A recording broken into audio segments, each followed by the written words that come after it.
The Economics of Diamonds and Water, pages 92 and 93.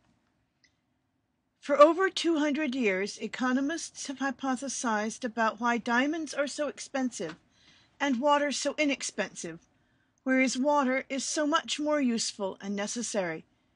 The answer is that relative to the available quantities, more diamonds are wanted than water. Of course, water is far from free these days.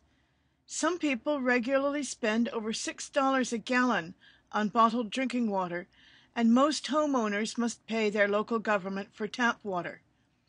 Even air is not always cheap or free.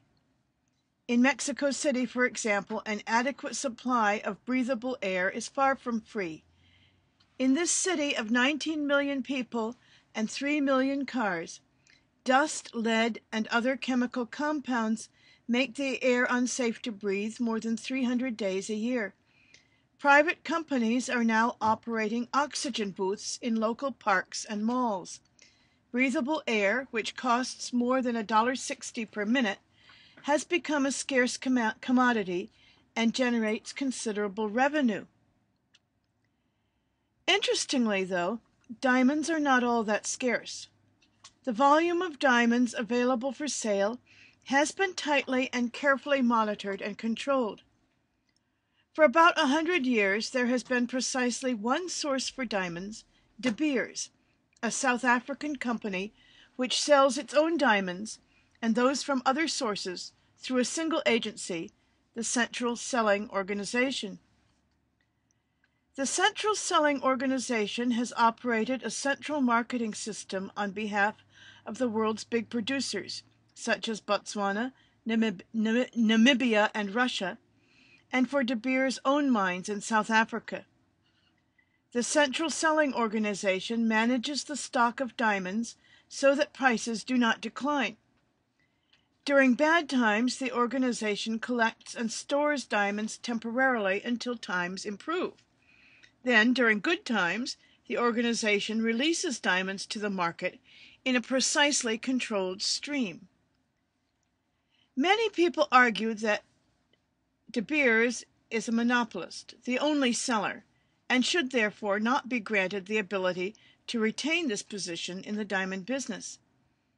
In the United States, monopolies are illegal unless specifically created by the government. In most developed countries, monopolies are either illegal or have strict parameters inside which they must operate. De Beers is very careful not to have any currency deposited with banks in the United States because of the fear of an investigation under U.S. law. However, the attitudes of other countries, such as Britain, indicate that a monopoly may be considered a valid mechanism of commerce in some instances. Since diamonds are not used for anything important, it does not particularly matter if a monopoly exists. Although diamonds are not particularly useful, the dimensions of their attraction to people are recognized through their beauty and through their power as an obvious image of wealth, success, and love.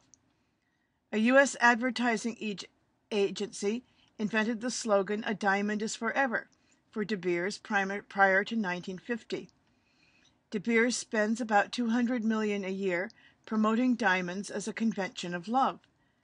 Japanese couples once drank cups of tea when they became engaged to be married.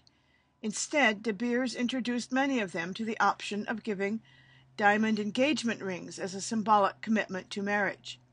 Japan is now the second largest market for diamonds after the United States. A challenge to the De Beers regime is predicted as two big newcomers begin mining diamonds in Canada and Australia. These two major dining entities plan to sell outside of the Central Selling Organization, committing themselves to dealing with the occupational stresses of open market forces.